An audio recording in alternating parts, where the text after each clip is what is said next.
Is this thing on? Just kidding. How's it going, everybody? All right. We're just going to get rolling here in a few short moments.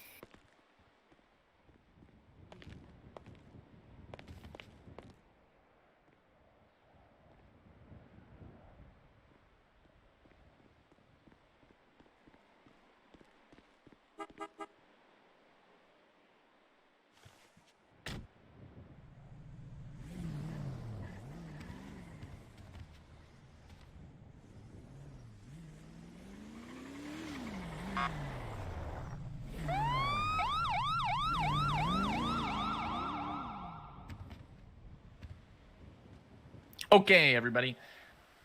We are going to get rolling here this evening.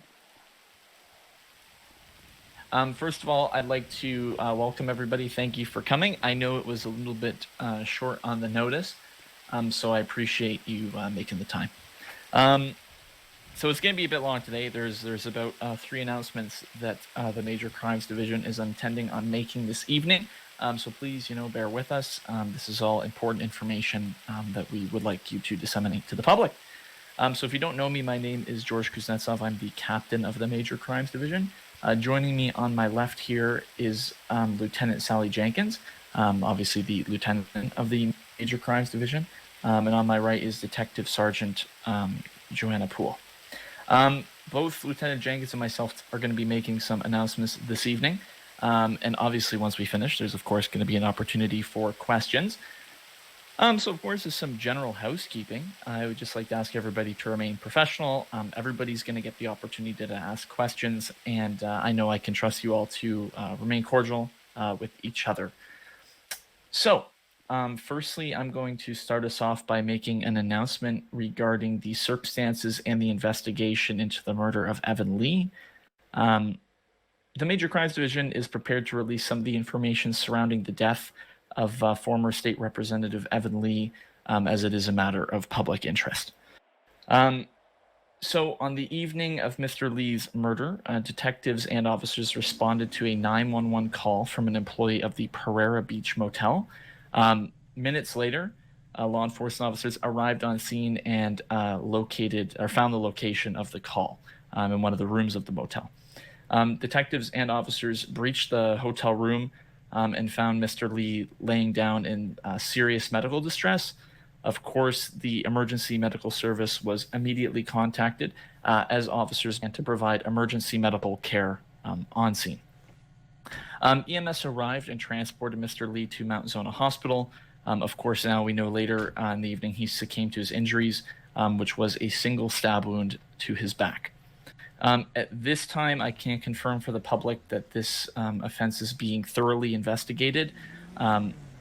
Detectives are working around the clock to get to the bottom of this, and we have identified a person of interest that we are attempting to locate.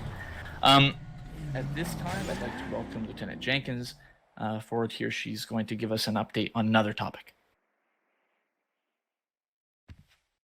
All right. Good evening, everyone.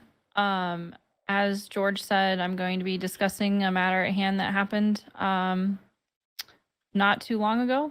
The Major Crimes Division, after thorough investigating by some detectives and working together in corroboration with the police departments, the LSPD and the BCSO, we were able to execute a raid on the 3 leaders of the Ballas gang on Grove Street on their homes.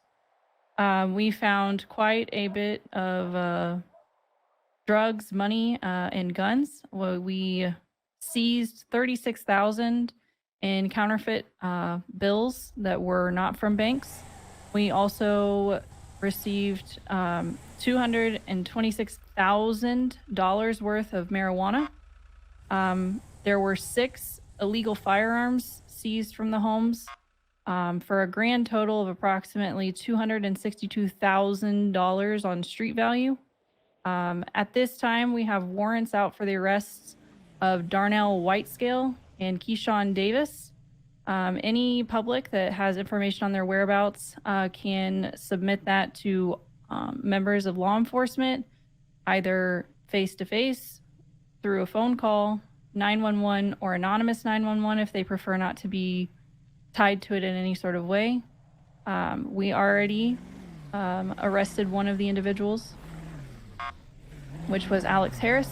At this time, we are still warrants out for the arrest for the other two, but that is the result of the raid on those 3 higher ups in the Ballas. I'm going to be turning it back over to George now. Thank you, Sally. And yes, of course, it's an absolute outstanding job by the detectives involved, and quite the dent into organized crime here in the state of San Andreas. Okay, moving forward here, I am going to give yet another update. So, of course, I can see from social media, other media sources, there's a big desire for transparency in law enforcement, and I too share these values of transparency, which is why I am very proud to announce the following.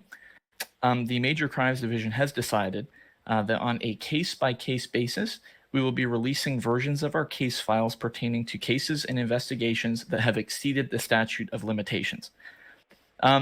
Of course, we are going to have to decide which cases will be released, and of course, it is in the public interest to do so, which further continues to support efforts for transparency in law enforcement. With that in mind, that's all we have for you this evening. We'd like to open up the floor for questions.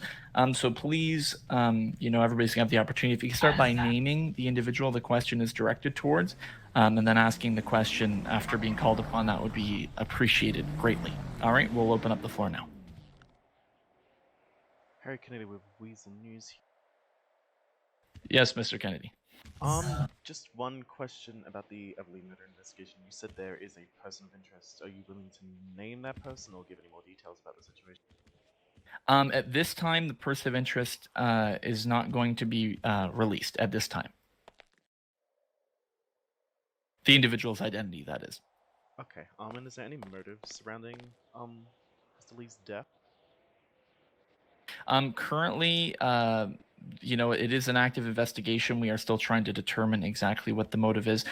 We do have some theories in development, and as the investigation progresses more, we would be more than willing to share that information.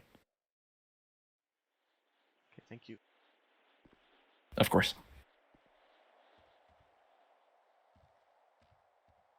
Any other questions from members of the media?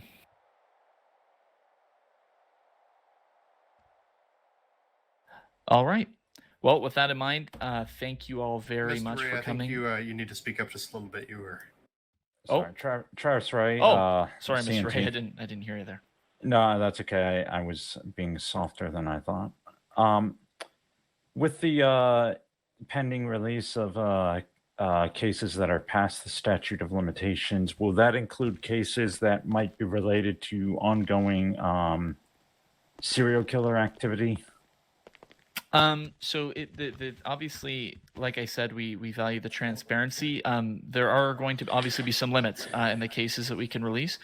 So anything that involves active investigation, I think that is unfortunately not something we're going to be able to release. But that being said, anything that has passed the statute of limitations that is no longer being investigated, I see no reason to withhold that information from the public, and that's why we're super focused on transparency in the Major Crimes Division.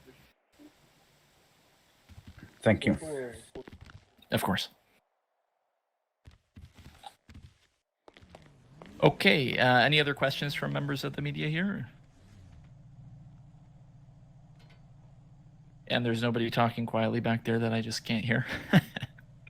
All right, with that in mind, thank you all very much for coming this evening, and have yourselves a safe evening. And I'm sure, like I said last time, I'll see you up here again next time. Have a good night, everybody. Be safe. Thank you very much. Thank you.